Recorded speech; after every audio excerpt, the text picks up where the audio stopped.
Très chers amis, nous allons continuer l'étude dans le livre de Shmuel Aleph. Nous sommes au chapitre 2, la partie du milieu, donc au verset 11. La première partie était consacrée à la prière de Hana que nous récitons tous les jours, en préambule à la prière. Et la deuxième partie nous expose la situation au Mishkan de Shiloh.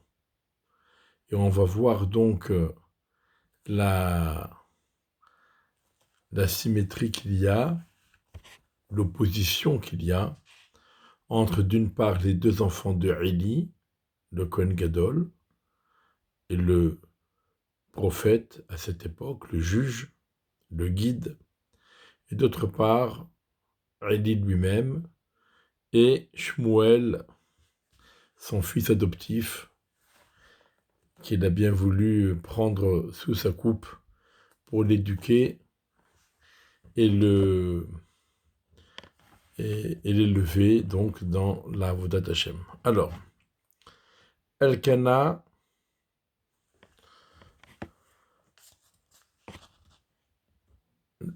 c'est le père de Shmuel.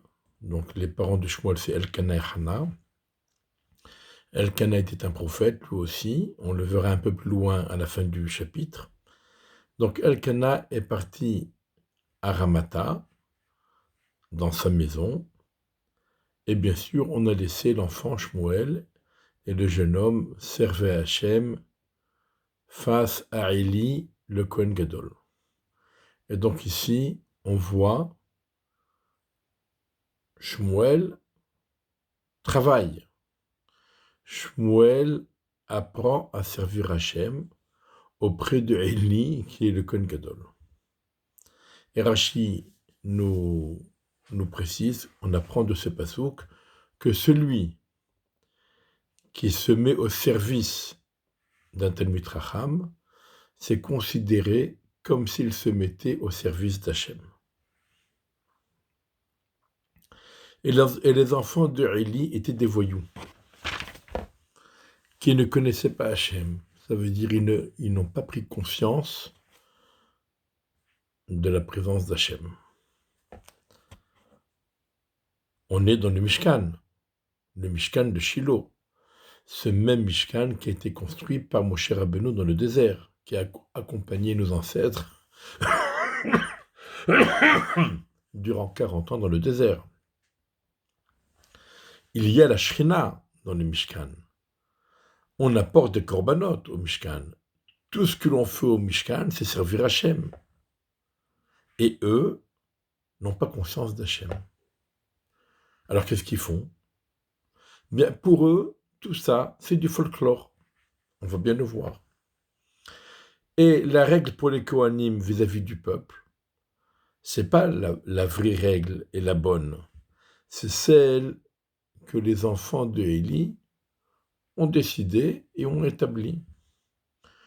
Toute personne qui apportait un sacrifice venait le serviteur du Kohen lorsque la viande était en train de se cuire et une fourche, avec 3 dents dans sa main, et il frappait, il donnait un grand coup dans la bassine, ou dans la casserole, ou dans la marmite, ou dans la poêle. Tout ce que faisait monter la fourchette, le Kohen le prenait. Ainsi, il faisait vis-à-vis de tous les bénis Israël qui venaient à Shiloh pour apporter leur sacrifice. Or, ce n'est pas la loi, c'est illégal. Ce que la Torah accorde aux Kohanim dans les sacrifices, dans les sacrifices de Shlamim, auxquels ils ont droit à une part. Alors bien sûr, il y a des sacrifices Khatat et Hacham, où seuls les Kohanim ont le droit et le devoir de les consommer. Quelqu'un qui n'est pas Kohen n'a pas le droit de consommer la chair des sacrifices qui sont dits Kodesh Kodashim, donc très sacrés, comme le Korban Khatat et le Korban Hacham, qui sont des sacrifices expiatoires. Mais le Korban Shlamim, qui est un sacrifice saint, le propriétaire, celui qui a apporté le sacrifice, a le droit d'en prendre une partie. Donc il y a une partie qui doit être brûlée sur le Misbéach. C'est ce qu'on appelle les Emurim, Hekter Chalavim Vevarim, la consommation sur l'autel des graisses et des parties prélevées et réservées au Misbéach. Ensuite, il y a une partie pour les Kohanim. Et enfin, il y a ce qui reste, c'est rendu au propriétaire qui a apporté le sacrifice et qui va le manger selon les sacrifices en un jour ou deux, en y conviant toute la famille, les amis, les pauvres, les orphelins et les veuves, etc. Et le Lévi, etc. La partie réservée au Kohen se limite au chazé veshok, la poitrine et la jambe droite. Ça, c'est la loi. Les enfants de Eli ont décidé d'une nouvelle loi. On prend une fourchette et on pioche ce qui remonte à la surface, c'est pour le Kohen. Et on ne prend pas une petite fourchette qui va se casser, on prend une bonne fourchette avec 3 dents, et lorsqu'on la plante dans la viande, eh bien, c'est un gros morceau qui ressort. Et non seulement ça, mais même avant même qu'on ait eu le temps de brûler les graisses et les parts qui sont réservées au misbéach, à l'autel, vient le serviteur du Kohen et il dit à la personne qui apporte le sacrifice, donne la chair pour griller pour le Kohen. Et il ne prendra pas de ta part de la chair qui est cuite, mais il se contentera uniquement de la chair crue qu'il va griller. Or, on n'a pas le droit, ni le propriétaire qui a apporté le sacrifice, ni le Kohen, on n'a pas le droit d'en consommer la chair tant que ce qui doit être consommé sur l'autel ne l'a pas été fait. Et eux, ils venaient, donc avant qu'on ait eu le temps de brûler les graisses et les parties réservées au misbéach, avant même qu'on ait eu le temps de les monter sur le misbéach et de les brûler, ils venaient, ils prenaient. Et ils disaient à la personne, donne-moi de la chair crue que le Kohen veut griller, et on ne te prendra pas tout à l'heure de la viande cuite. Et alors l'homme, la personne lui disait, patiente, qu'on brûle aujourd'hui les graisses et les autres parties qui sont réservées sur l'autel, et ensuite prends tout ce que tu voudras. Et alors le serviteur de Kohen répondait, non, c'est maintenant que tu me donnes, et sinon je prendrai avec force. Donc ils usaient de la force. Il y avait un abus de pouvoir. Et ce fut la faute des jeunes hommes, très grande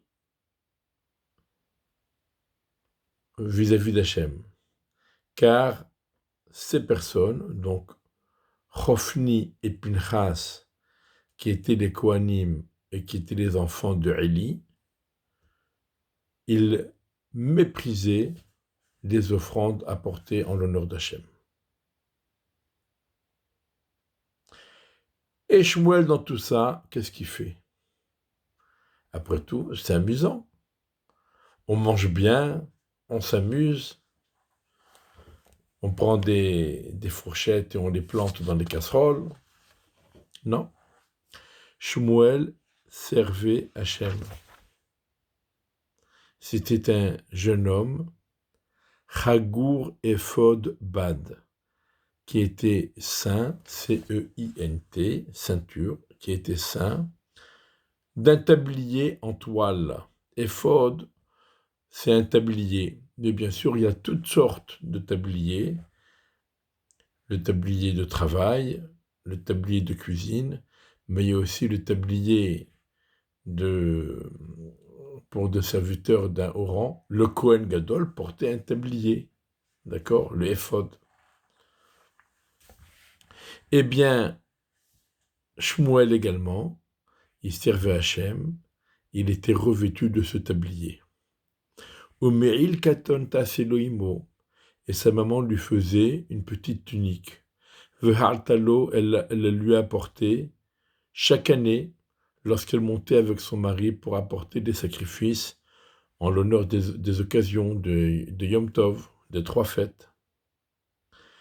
Et Eli bénissait Elkana et sa femme, et il leur dit que Dieu te donne de cette femme une descendance comme Shmuel. Eli s'est attaché à Shmuel. Eli, il a compris que ses 2 enfants se comportent mal, et il se consolait. En tout cas, il a mis tout son amour et il s'est consacré à l'éducation de Shmuel, ce petit enfant qui lui a été confié dès l'âge de 2 ans. Et donc, il bénissait Elkana et sa femme. Il disait Elkana, qu'Hachem t'accorde une descendance de tzadikim comme Shmuel avec cette femme, en mérite du fait que vous avez donc donné Shmuel pour servir Hachem. Ve'alchulim komo. Et Eli et sa femme rentraient chez eux, et ils étaient confiants que la bénédiction de Eli, le Kohen Gadol, donc Elkana et sa femme rentraient chez eux, confiants que la bénédiction de Eli, le Kohen Gadol, s'accomplirait. Malgré tout ce que on dit, et malgré tout ce que l'on va dire à la fin du Pérec, Eli reste le Kohen Gadol et le prophète. Ki pakad Hashem et Hana, car Akadosh Baruch Hu s'est souvenu de Hana,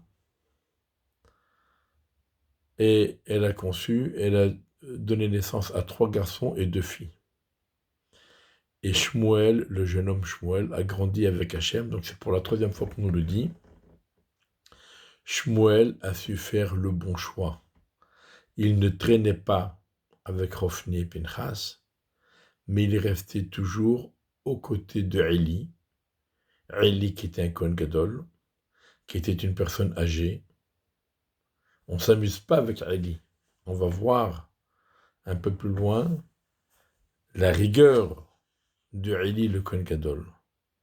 Eh bien, Shmuel a préféré rester avec Eli plutôt que de s'amuser avec ses enfants.